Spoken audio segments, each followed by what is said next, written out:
Mike is known for being a beast in the ring from the very beginning. In many of his fights, the audience didn't even have time to get comfortable in their seats before he had won by knockout. Join us in reliving encounters that ended as quickly as the careers of the fighters who faced the powerful combination of Mike Tyson from the late 80s. The encounter took place on November 22, 1986, in Las Vegas, Nevada. Young Tyson had just fought Alfonso Ratliff, achieving an early victory in the second round. Davey Pearl looking very closely. And that's all. It's over. Meanwhile, 32-year-old Berbick had recently defeated Pink Lon Thomas, earning the WBC heavyweight title. The fight began, and in the first few seconds, Tyson could control the environment very well, throwing punches and making Berbick retreat. Tyson, what Berbick's trying to do, he's trying to overpower Mike Tyson, and he's abandoning doing what he normally does best, and that is to use. However, Trevor would soon find the perfect opportunity to land a combination of punches on Tyson that made him rethink his next moves. As seconds passed, it was evident that Tyson hadn't stepped into the ring to play around. He wanted that title, so after a couple of attempts, he managed to land a straight hook to Trevor's face, causing him to wobble and getting the entire audience on their feet.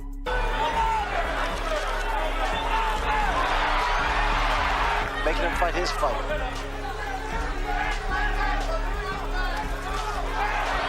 Another good left hand by Tyson, and a right behind it, and Berbick is rocked. If the fight had to be defined by the first round, the judges would have given the victory to Tyson. But Mike knew he didn't want a technical knockout.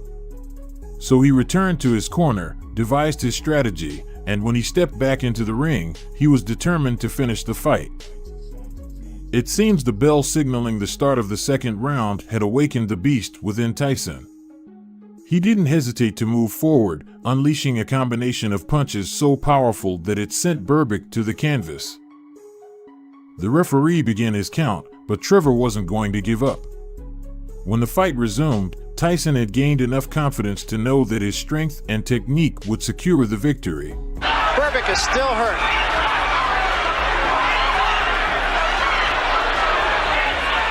No one could believe that Trevor was the champion and Mike was the challenger. While Tyson threw hooks, hoping to land the right one, Berbick only went for the body to buy some time. His strategy only made him neglect his guard. In one of their clinches, Tyson managed to land a punch that sent him back to the mat.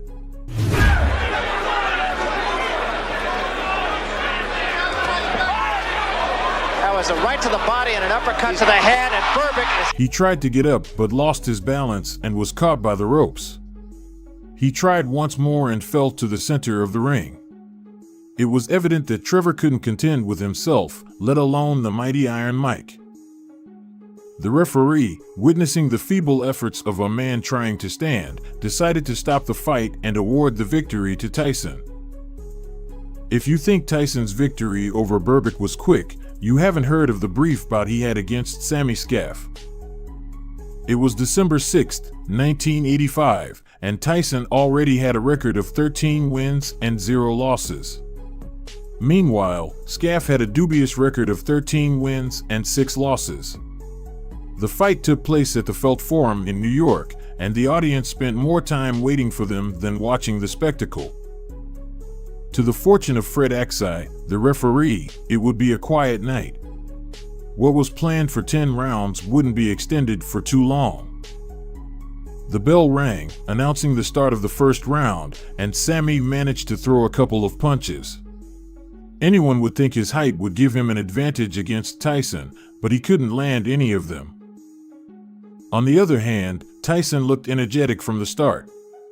Not only did he have good footwork, but he also leaned his body to find the weak point in Scaff's guard to land a hook.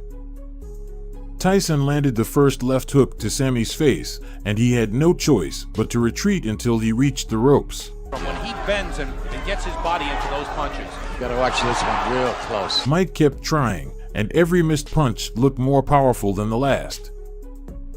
When Scaff missed a hook, Tyson saw an opportunity. He delivered a direct blow to the face, leaving him against the ropes once again.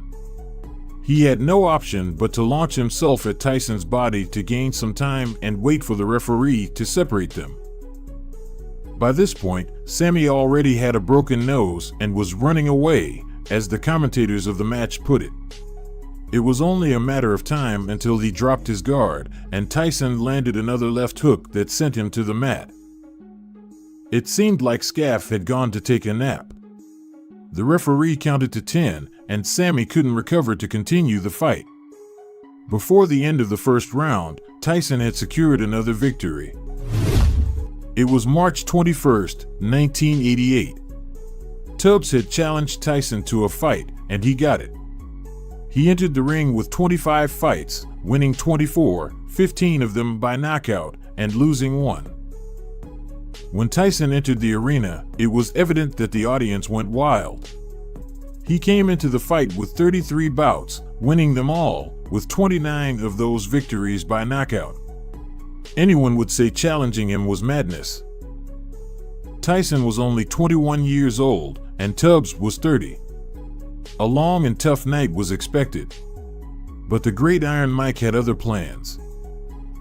When the bell signaling the first round rang, Tyson began to study his opponent. With his guard up and leaning his body to evade punches, he looked for the weak point to land one of his powerful hooks. It was only a matter of time until Tubbs stopped throwing punches and started retreating, trying to avoid Tyson's powerful fists.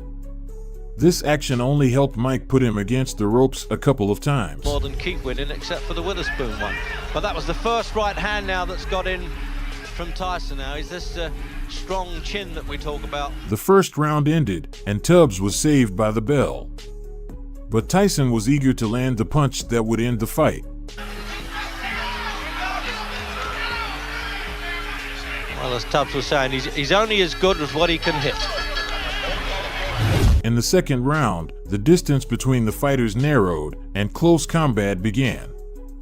With Tubbs against the ropes, Tyson landed a right that would have sent him to the canvas, but he was caught and pushed back. It's going to be the stalking routine, as always, with Mike Tyson. The referee separated them, and that's when Tubbs dropped his guard. Almost unnoticed, Tyson landed a right hook that, with no ropes in the way, sent him to the mat. He's getting shot. His body's broken up on him, Jim, and it's just as well he... It seemed like the pressure had been taken off him. The referee counted, and it was evident that he wasn't in a condition to continue the fight. Thus, less than 30 seconds before the end of the second round, Tyson secured another victory. Now that you know about some of Tyson's victories in record time during his youth, what do you think would have happened to him if the outcome had been different? Did Berbick, Scaff, or Tubbs ever really have a chance against the young but powerful Iron Mike?